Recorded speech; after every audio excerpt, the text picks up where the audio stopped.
Okay.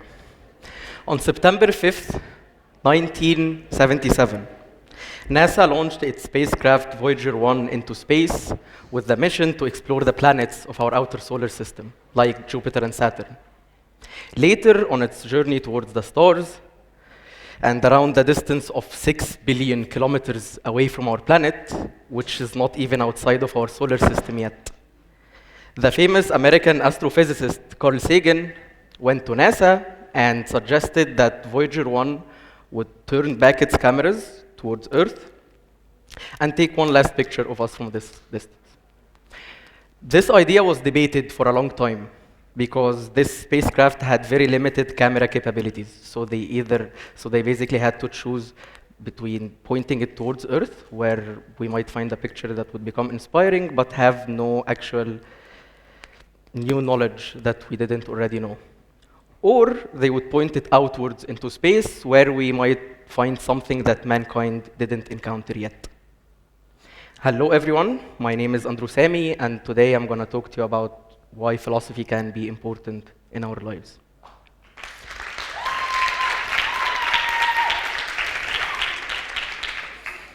Philosophy. When people hear this word, they're always like, oh, this is too complicated, or it's boring or useless, or even philosophy leads to atheism. But we have this small part inside of us that might be a little bit intrigued.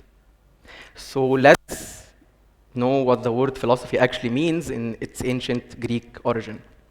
It's made of two parts, philo, which means love, and sophia, which means knowledge or wisdom. So together they make love of wisdom. Philosophy there is to ask questions like, how do we know what we know? What is the meaning of life? What is right and what's wrong? What's good and what's bad? So what makes it so important for us? Well, as the ancient Greek philosopher Socrates said, the unexamined life is not worth living. So philosophy acts as a scope-like tool where we can analyze both ourselves and the world around us. It's not something that is reserved for smart people or intellectuals only. Actually, every one of us has a certain philosophy of life that they live according to. But sometimes, without knowing, people would be driven by beliefs and impulses that they think are normal, following them blindly without understanding. But with philosophy, we can start to understand why we believe in what we believe in and why we disbelieve in everything else. Philosophy is about taking control over your own life, your own consciousness, and your own opinions. Without it, you would be living someone else's life. It is the greatest adventure the human mind can have. It's about evaluating your values and deciding what's important to you and what's not. It prevents you from wasting your time with things that you do not value. It teaches us critical thinking and reasoning, so we would base our opinions on logic. Okay, so why should we care about philosophers or philosophy books? As Isaac Newton said, if I have seen further, it's by standing on the shoulders of giants. So no matter how smart someone is, there's still just one person having one experience, one place at a time. But the thing about philosophy is reading up the books might speed up the process. So you would find a book that would completely change your life and gives you a perspective on the world around you that you needed, while you might have reached the same conclusion after a lifetime of research and study. On the other hand, you might read a philosophy book that you would completely hate and disagree with. But this would just solidify your own existing way of thinking or opinions. Okay, so how does philosophy save someone's life? Almost 5 years ago, I got depressed. I got really depressed that the only thing I could think of is how to end my life. And I actually attempted to several times before.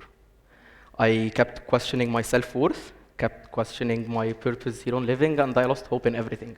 I even wrote a very long note to those I cared about. I remember those times when I stood in my balcony and looked down, and all I could think of is just needs one small push to end this suffering. And then I would look up at the stars and ponder on how far away they are from all this misery and loneliness we have here on Earth, and how I wish to be around one of them right now. There are two reasons why I'm still standing here and talking to you. The first reason are two of my friends who really helped me through this time. They kept up with whatever I said, however I behaved. They did not judge me, and they were always there. They were just kind. And I still owe my life to them to this day. The second reason is this picture. On February 14th, 1990, Voyager 1 did look back and take a picture of our planet from this distance. Later, Carl Sagan, the scientist who suggested to NASA that Voyager would turn back its cameras, wrote a whole book about this picture called Pale Blue Dot, A Vision of the Human Future in Space.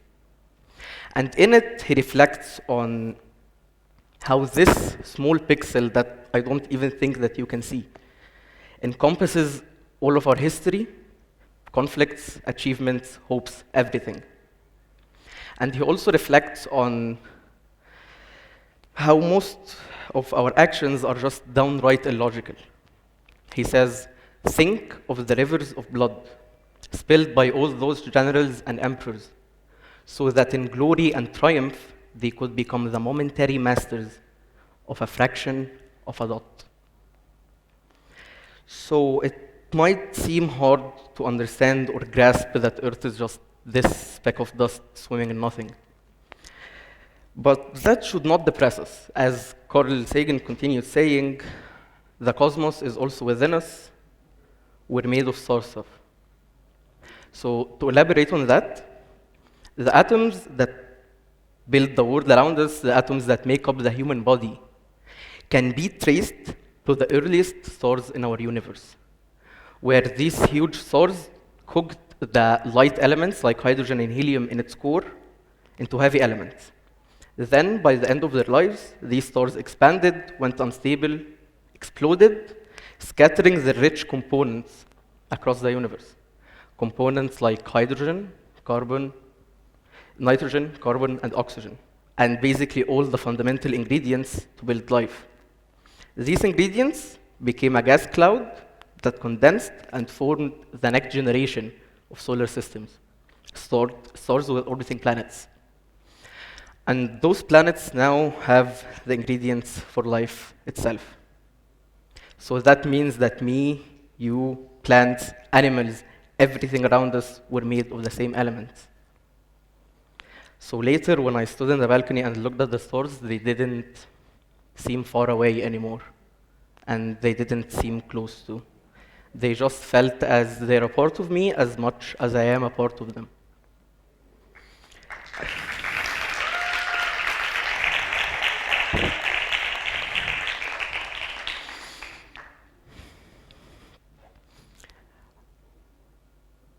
Having this perspective on life didn't really just stop there. As Carl Sagan also said, we are a way for the universe to know itself.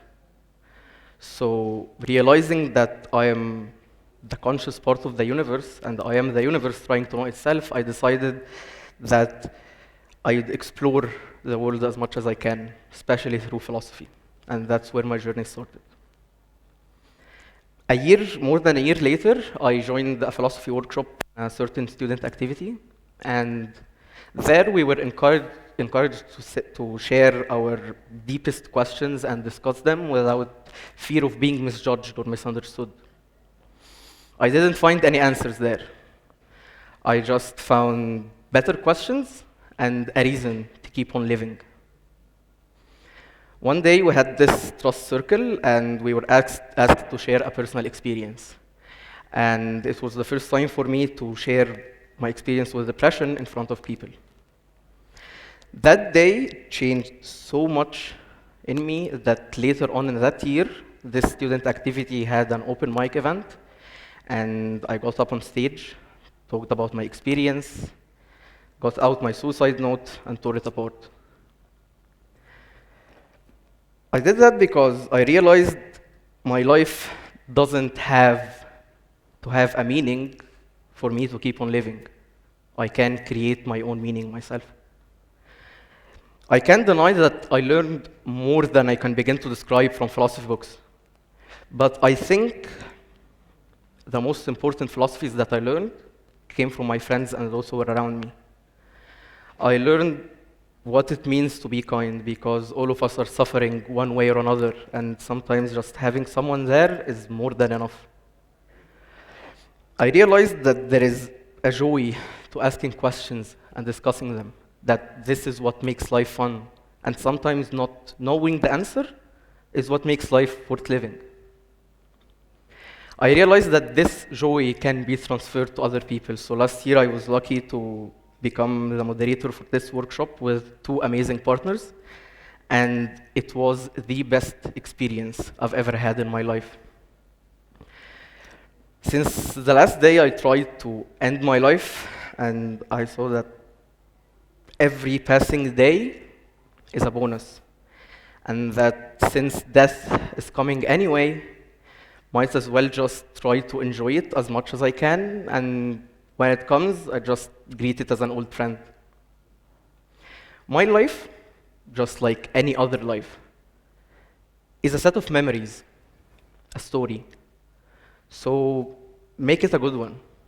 Know yourself, stay curious, and be kind. Thank you.